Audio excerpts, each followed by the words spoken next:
Damai sejahtera Allah yang melampaui segala akal, itulah yang memelihara hati dan pikiranmu dalam Kristus Yesus. Amin. Firman Tuhan yang akan kita dengarkan sebagai dasar khotbah pada ibadah Minggu tanggal 20 Maret 2022 diambil dari Lukas pasal 13 ayat 1 sampai dengan ayat 9. Lukas pasal 13 ayat 1 sampai dengan ayat 9. Kita ikuti di dalam hati kita, demikian firman Tuhan. Pada waktu itu datanglah kepada Yesus beberapa orang membawa kabar tentang orang Galilea yang darahnya dicampurkan Pilatus dengan darah korban yang mereka persembahkan. Yesus menjawab mereka, "Sangkamu orang-orang Galilea ini lebih besar dosanya daripada dosa semua orang Galilea yang lain, karena mereka mengalami nasib itu? Tidak, kataku kepadamu, tetapi jikalau kamu tidak bertobat, kamu semua akan binasa atas cara demikian. Atau sangkamu ke-18 orang yang mati ditimpa menara dekat Siloam lebih besar kesalahannya daripada kesalahan semua orang lain yang diam di Yerusalem? Tidak, kataku kepadamu, tetapi jikalau kamu tidak bertobat, kamu semua akan binasa atas cara demikian." Lalu Yesus mengatakan perumpamaan ini. Seorang mempunyai pohon ara yang tumbuh di kebun anggurnya, dan ia datang untuk mencari buah pada pohon itu, tetapi ia tidak menemukannya. Lalu ia berkata kepada pengurus kebun anggur itu, "Sudah 3 tahun aku datang mencari buah pada pohon ara ini dan aku tidak menemukannya. Tebanglah pohon ini. Untuk apa ia hidup di tanah ini dengan percuma?" Jawab orang itu, "Tuan, biarkanlah dia tumbuh tahun ini lagi. Aku akan mencangkul tanah sekelilingnya dan memberi pupuk kepadanya. Mungkin tahun depan ia berbuah. Jika tidak, tebanglah dia." Demikian firman Tuhan. Yesus berkata kepada kita semua, yang berbahagia adalah mereka yang mau mendengarkan firman Tuhan serta melakukan di dalam kehidupan setiap hari. Saudaraku seiman yang dikasihi oleh Tuhan Yesus Kristus, seorang ibu tiba-tiba kehilangan suaminya karena mengalami kecelakaan. Padahal usia perkawinan mereka tergolong masih muda. Banyak orang berdecak dan berkata, dosa apakah yang ada pada ibu itu sehingga ia menjanda dalam usia muda. Dosa apakah yang dilakukan oleh suaminya sehingga ia meninggal muda, meninggal mendadak dan mengalami kecelakaan? Saudaraku, hal seperti itu mungkin kita juga sering lontarkan kepada orang-orang yang mengalami penderitaan. Kita kaitkan itu dengan dosa. Dan itulah yang terjadi, saudaraku, dalam kehidupan orang Yahudi. Pada saat itu setiap orang yang mengalami penderitaan selalu dikaitkan dengan dosa. Setiap ada orang yang sakit parah selalu dikaitkan dengan dosa. Setiap ada orang yang mati tiba-tiba, mati dibunuh misalnya, maka orang mengkaitkan itu dengan dosa.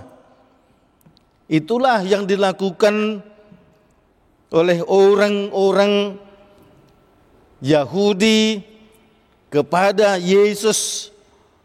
Menjumpai Yesus dalam ayat 1 tadi, kita bayangkan mereka tergopoh-gopoh membawa berita kepada Yesus, menceritakan tentang orang Galilea yang dibunuh oleh Pilatus.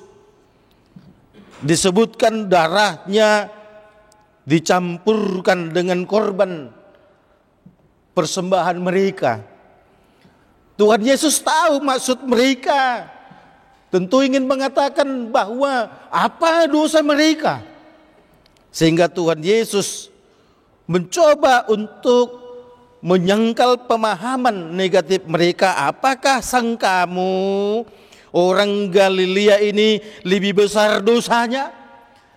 Apakah sangkamu yang dibunuh oleh Pilatus itu lebih besar dosanya? Saudaraku, Tuhan Yesus ingin mengatakan bahwa kematian tidak ada kaitannya dengan dosa.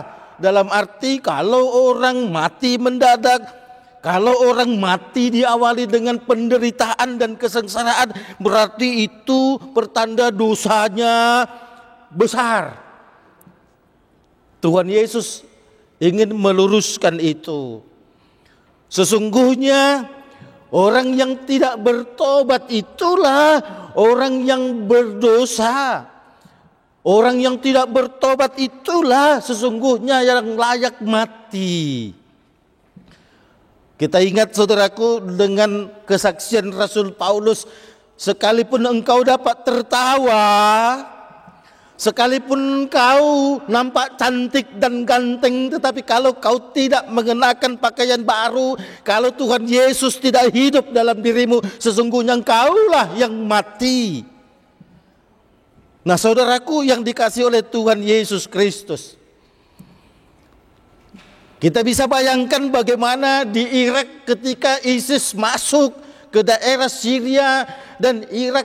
Kemudian mereka mengatakan, kalau kau mau meninggalkan Yesus, maka hidupmu akan panjang. Kalau kau tetap bertahan dengan Yesus, maka hidupmu akan berakhir. Mereka lebih memilih mati bersama dengan Yesus, walau lehernya digorok, walau lehernya itu dipancung, walau kepalanya itu ditembak. Jelas, saudaraku, kematiannya konyol, kematiannya sangat menderita. Apakah itu karena dosa? Bagaimana dengan penginjil? Bagaimana dengan Yohanes? Bagaimana, saudaraku, para penginjil-penginjil yang datang dan bepergian kemana-mana ke berbagai negara, kemudian mereka mati, disiksa karena Yesus. Yesus mencoba ingin mengatakan kepada orang banyak, jangan coba-coba kaitkan kematian seseorang itu dengan dosa. Saya pun sering mendengarkan kata-kata ibu-ibu ketika melayat orang yang meninggal. Ketika si ibu yang meninggal itu make upnya cantik, wajahnya nampak anggun. Kemudian ibu-ibu berkata, "We tahe, baga ni bohini natau nate, tadado natu surga ibana." Ya sering saudaraku, ketika wajah mayat itu menunjukkan kesejukan dikaitkan dengan sorga. Padahal perilaku seseorang ketika hidup itulah yang menentukan neraka atau sorga. Topik minggu hari ini mengatakan bertobat supaya tidak binasa. Ketika Yohanes kemudian berkhotbah di padang gurun untuk mempersiapkan jalan Yesus, ia pun berkata, bertobatlah. Hanya bertobatlah membuat orang untuk mendapatkan kehidupan. Ingat dengan penjahat yang ada di sebelah kanan Yesus, penjahat loh. Dia akan dihukum mati. Tapi dia berkata, "Tuhan, Guru, ingat aku kalau kau sudah sampai di kerajaan-Mu." Yesus berkata, "Saat ini juga kau bersama aku di sorga." Padahal dia mati karena dosa. Dia mati karena jahat. Tapi dia masuk sorga, saudaraku. Artinya apa? Kematian itu bukan menentukan seseorang itu baik atau tidak. Karena semua orang pasti akan mati. Tapi yang di sebelah kanan Yesus menunjukkan pertobatan. Sehingga ia menegur yang di sebelah kiri Yesus. "Hei, engkau jahat, kita layak dihukum." Dia tidak bertobat, saudaraku. Oleh karenanya, pada saat ini kita diingatkan oleh Tuhan Yesus, bertobatlah. Ayat 6-9 tadi Yesus memberikan perumpamaan tentang pohon anggur yang tidak berbuah. Kita bisa bayangkan, saudaraku, bagaimana lelahnya pemilik anggur, penjaga anggur itu menanam bibitnya. Kita bandingkan dengan kitab Yesaya juga, dipilih dari bibit-bibit yang baik. Batu-batu disingkirkan, diberikan pupuk, tapi ditunggu waktunya, buahnya asam, berbuah loh. Tapi buahnya asam itu pun ditebas, apalagi kagak berbuah. Ini Tuhan Yesus mengatakan kagak berbuah. Dalam kitab Yesaya, anggurnya berbuah, tapi asam. Artinya apa, saudaraku? Itu menggambarkan perilaku, saudaraku. Sudah 3 tahun aku datang ke kebun ini, tapi juga tak kunjung berbuah. Tebang dia. Penjaga kebun anggur mencoba mengambil hati Yesus. Berikan Tuhan 1 tahun lagi. Semoga dalam tahun ini dia akan berbuah. Aku akan membuat pupuk. Artinya apa? Tuhan Yesus memberikan kesempatan kepada orang yang berdosa untuk bertobat. Tak heran, saudaraku, ketika ada orang yang dihukum mati atau dihukum seumur hidup atau dihukum 20 tahun dan kemudian dipenjarakan di Pulau Nusa Kambangan, dia sudah merasa bebas, dia sudah merasa merdeka, walau dia masih ada dalam pulau hukuman. Dia berkata, "Bapak Pendeta, aku sudah mendapatkan kebebasan walau aku hidup di Pulau Nusa Kambangan dikelilingi oleh laut." Karena sesungguhnya kebebasan, kemerdekaan, kehidupan itu, kalau kita mau hidup bersama dengan Yesus, bertobat, saudaraku. Sehingga orang-orang yang ada di penjara, kalau dia benar-benar bertobat, hidupnya sehari-hari hanya dengan Alkitab dan berdoa, Dia tidak merasa bosan ada dalam penjara sekalipun dikelilingi dengan tembok, karena dia sudah mendapatkan kehidupan yang sesungguhnya. Itu sama dengan kebalikannya. Kita tidak ada dalam penjara, kita bisa kemana-mana, kita bisa ke mall, kita bisa makan di restoran-restoran yang mewah. Tetapi kalau perilaku kita berjahat, sesungguhnya kitalah orang yang sedang terkurung, kitalah orang yang sedang terpenjara. Mari saudaraku yang dikasihi oleh Tuhan Yesus Kristus, hiduplah sesuai dengan kehendak Tuhan. Tak ada seorang pun yang tak berdosa, saudaraku. Lihatlah bagaimana Yesaya pun, Allah melalui Nabi Yesaya pun mengatakan kepada umat Israel, aku jijik melihat persembahanmu.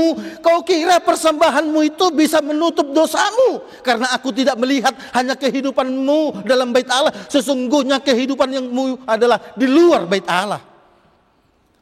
Ada banyak saudaraku orang bermoral ganda.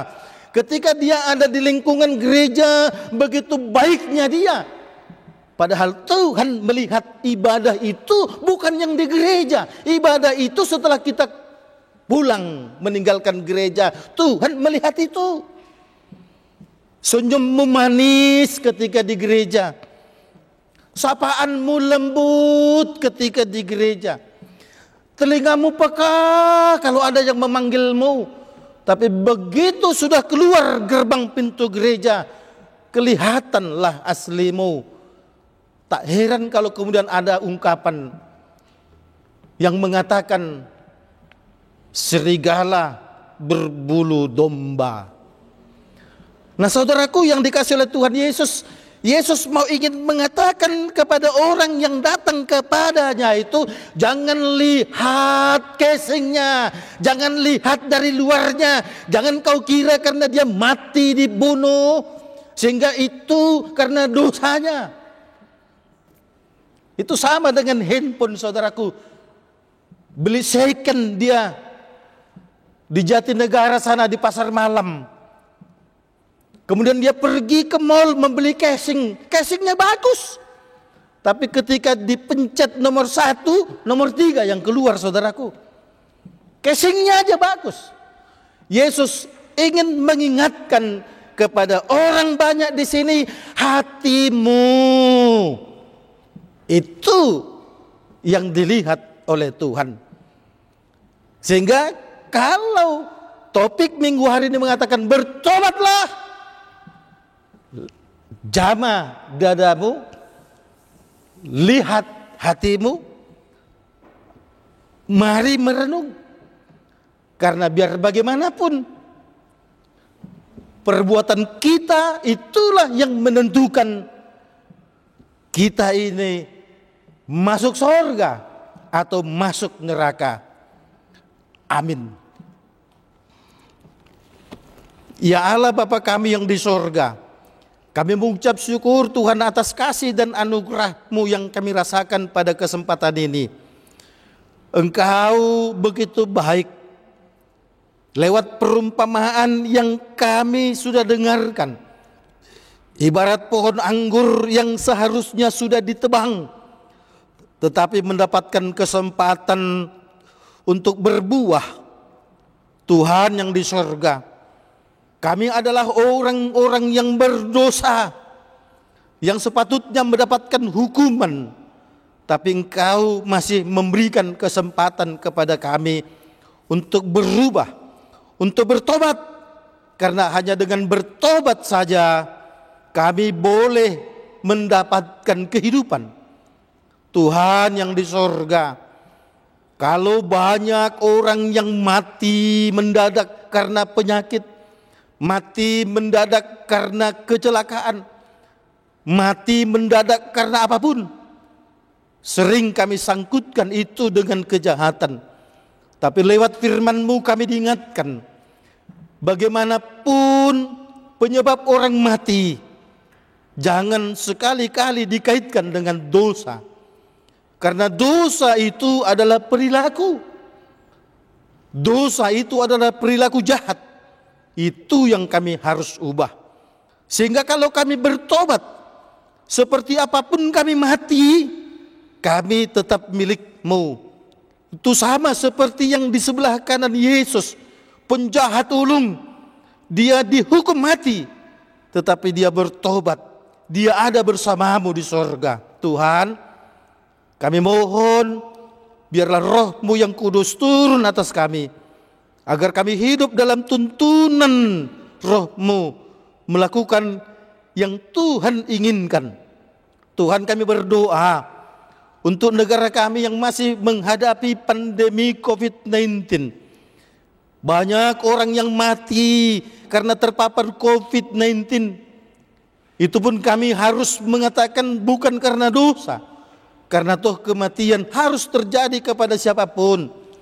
Tuhan, kami mohon biarlah kami semua tetap disiplin dalam melaksanakan protokol kesehatan, supaya dengan demikian Tuhan kami boleh melakukan segala aktivitas kami dengan baik. Kami tidak membesarkan rasa takut kami, tetapi kami membesarkan anugerah-Mu yang begitu indah bagi kami. Kami berdoa untuk Bapak Presiden kami, Bapak Joko Widodo. Mampukan dia Tuhan untuk memberikan kebijakan-kebijakan yang bersumber dari-Mu, supaya apapun keputusan yang dilakukan terlebih dalam menghadapi pandemi ini, semua itu dalam rangka mensejahterakan, melindungi rakyat Indonesia, supaya semua rakyat menerimanya dengan sukacita. Kami juga berdoa untuk Bapak Jenderal Purnawirawan Luhut Binsar Panjaitan sebagai Ketua PPKM di Pulau Jawa dan Bali khususnya. Mampukan dia juga Tuhan untuk tetap dapat berkoordinir dengan kepala daerah, supaya serempak melakukan kegiatan-kegiatan dalam rangka memutus mata rantai virus corona. Tuhan, kami berdoa untuk Yayasan Badan Kerjasama Marturia. Berkati pengurus, berkati anggota, berkati Tuhan yayasan ini. Pakai kami Tuhan sebagai perpanjangan tangan-Mu untuk menyatakan kebenaran firman-Mu kepada orang banyak. Supaya dengan demikian Tuhan, maka keselamatan yang dari Tuhan akan boleh kami nyatakan, tidak hanya lewat khotbah, tetapi yang terutama adalah lewat kehidupan kami setiap hari. Kami serahkan Tuhan aktivitas kami dalam 1 minggu ke depan. Biarlah Tuhan yang menolong, Tuhan yang memberkati kami, agar semua aktivitas kami boleh lakukan hanya seturut dengan kehendak-Mu saja. Dengarkanlah doa kami ini, dalam Yesus kami berdoa. Amin.